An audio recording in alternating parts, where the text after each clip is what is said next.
네, 안녕하세요.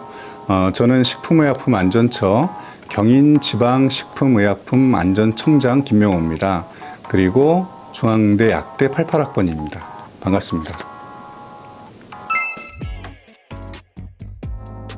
경인식약청은 이제 식약처에는 6개의 지방청이 있는데 서울, 부산, 경인, 대구, 광주, 대전 이렇게 지방청이 6개 있어요. 그 다음에 관할은 인천광역시와 경기도 남부 지역을 관할하고 있습니다.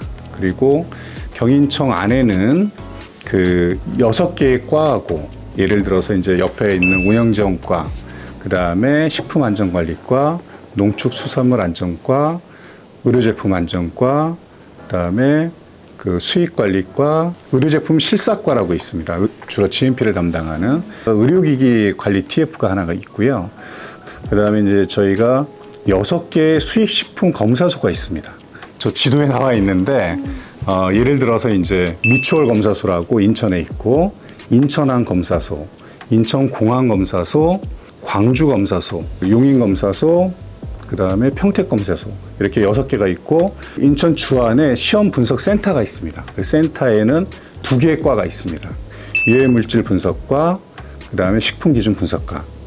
주로 하는 일은 식품의약품에 대한 건강기능식품 포함해가지고 그 사전 사후관리, 인허가와 지도 단속 업무를 주로 하고 있고요. 물론 수입식품에 대한 부분도 굉장히 많고, 그리고 이제 시험 분석센터에서는 유통 중인 제품들과 수입되는 제품들에 대한 시험 검사 업무를 주로 담당하고 있습니다.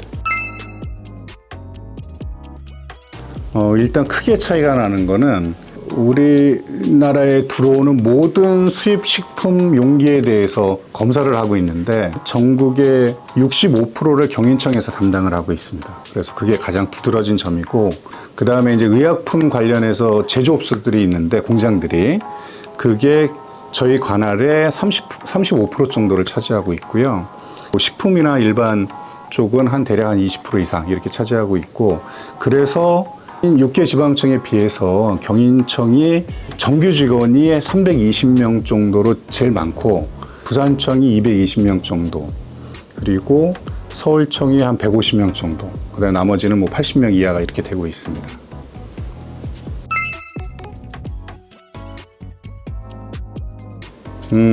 기본적으로 직책 처음에 시작을 할 때는 약사들은 크게 이제 2가지로 나눠지는데, 행정 파트는 약무직 7급으로 시작을 하고, 그 다음에 이제 연구 파트는 연구사로 시작을 합니다.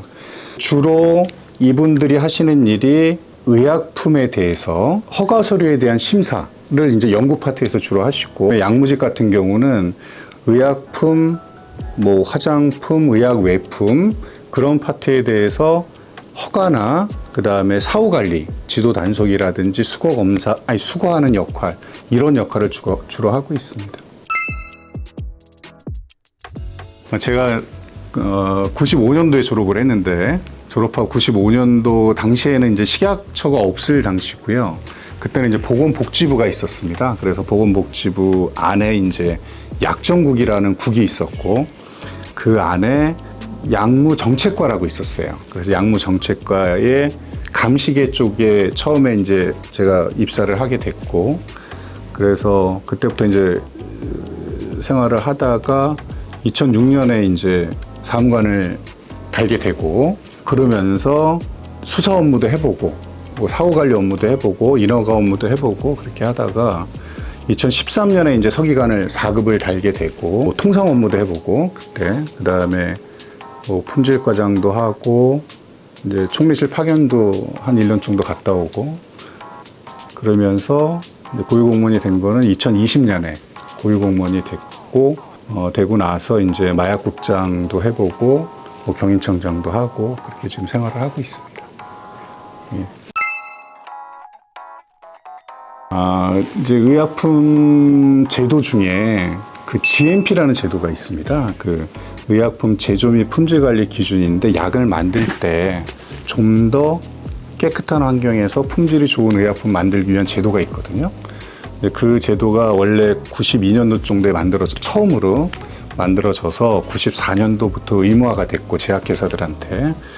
그런데 이제 일정 기간 동안 업데이트를 못한 상태였었는데 제가 이제 그때 사무관으로 근무하던 2006년 정도에 그 기준을 거의 외국과 동등하게 선진국가, 예를 들어서 뭐 미국이나 유럽이나 일본과 거의 동등하게 수준을 맞추는 작업을 한번 한 적이 있었고요.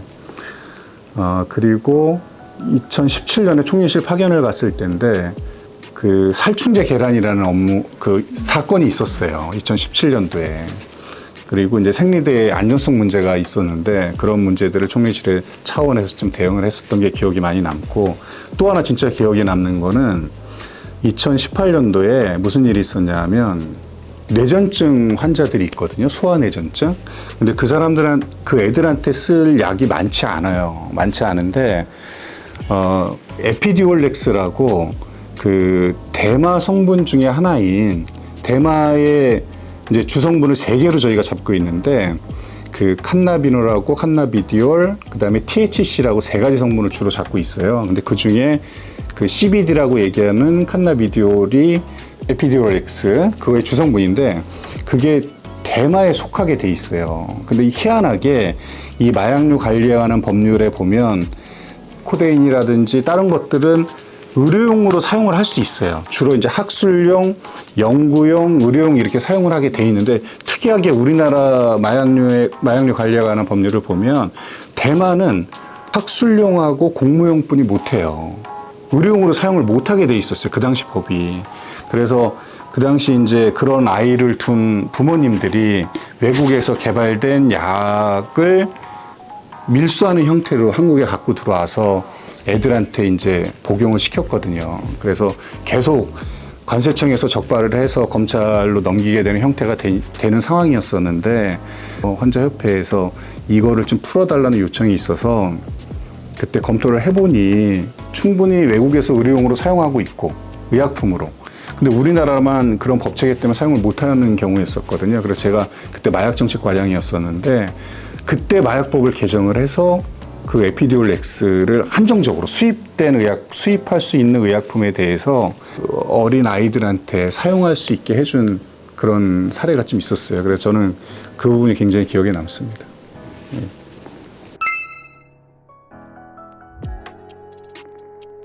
지금 이제 공직약사가 제일 많은 데는 사실은 식약처가 제일 많고요. 그 다음에 이제 뭐 보건복지부, 질병청, 국과수, 법무부, 아까 말씀드린 뭐 국회도 있고 여러 군데 많이 있습니다. 많이 있는데 사회가 발달할수록 어떤 전문 분야에 대해서는 전문가들을 원하게 돼 있거든요. 그래서 제가 생각하기에는 계속 지원을 하신다면 약사분들이 공직 약사로서의 역할은 계속 할 일이 많을 거라고 저는 생각을 하고 있습니다. 아니 뭐 저는 개인적으로 이제 제가 처음에 이 공직 생활을 시작하게 된 계기라고 한다면 이쪽 약학 분야라든지 의료 분야에 있어서 조금이라도 제도가 개선이 돼서 국민들한테 도움이 되게 하기 위해서 할 수 있는 제 힘을 다할 거라고 이제 생각을 해서 들어왔기 때문에 앞으로도 조금이라도 도움이 될 수 있는 그런 제도 개선이라든지 그런 것 좀 많이 하고 싶습니다. 예.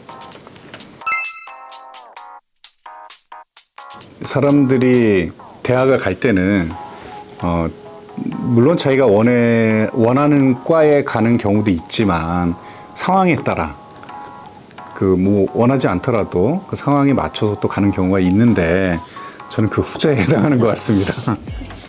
예. 여기까지.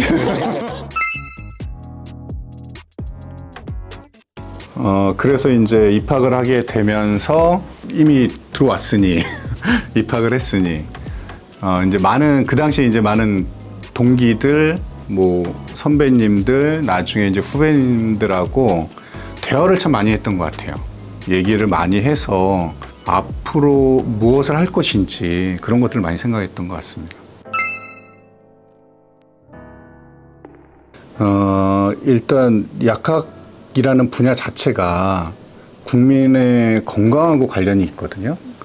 당연히 이제 국민의 건강과 관련이 된다면 기본적으로 어떤 공공성을 가져야 되고, 그 다음에 좀 봉사 정신도 좀 가져야 된다고 생각을 합니다. 거기다가 그 약을 많이 취급하시기 때문에 어떤 책임감도 좀 있어야, 그래야 좀 생활할 수 있다고 저는 생각합니다.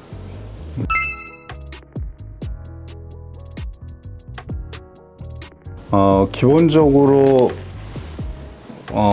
학사, 그러니까 이제 약사 면허만 있는 경우, 그런 경우 대부분 다 취업이 된다고 보시면 되고요.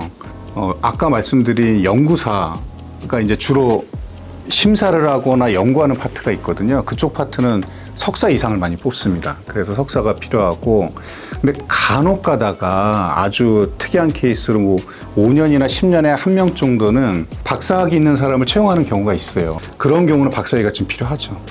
이제 사무관으로 특채가 되는 경우가 간혹 있습니다. 예.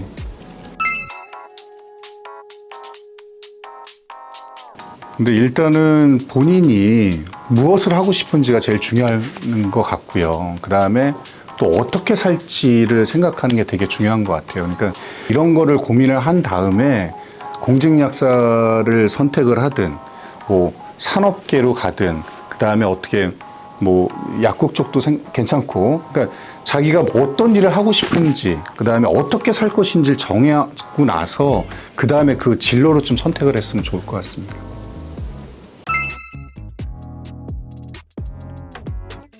학교에 다닌다는 거는 사실은 굉장히, 더군다나 이제 중대 약대를 다닌다는 거는 굉장히 큰 행복한 거라고 저는 생각합니다. 굉장히 들어가기도 어려울 뿐더러 거기서 배울 수 있는 지식이 되게 많기 때문에, 그 다음에 또 중요한 거는 그만큼 또 그 좋은 사람들이 옆에 있기 때문에 그 사람들하고 많은 대화를 갖고, 물론 이제 그 학교에 다니는 재학생뿐만 아니라 졸업하신 선배님이라든지 얘기를 많이 들어서 자기가 하고 싶은 걸 찾고 어떻게 살 것인지 생각하는 게 되게 중요할 것 같아요. 그래서 물론 공부하시느라고 굉장히 바쁘겠지만 그래도 많은 분들을 만나서, 물론 당연히 선배뿐만 아니라 또 동기들도 많이 만나가지고 같이 얘기하는 게 그게 되게 중요할 것 같습니다. 경험해보는 게. 예.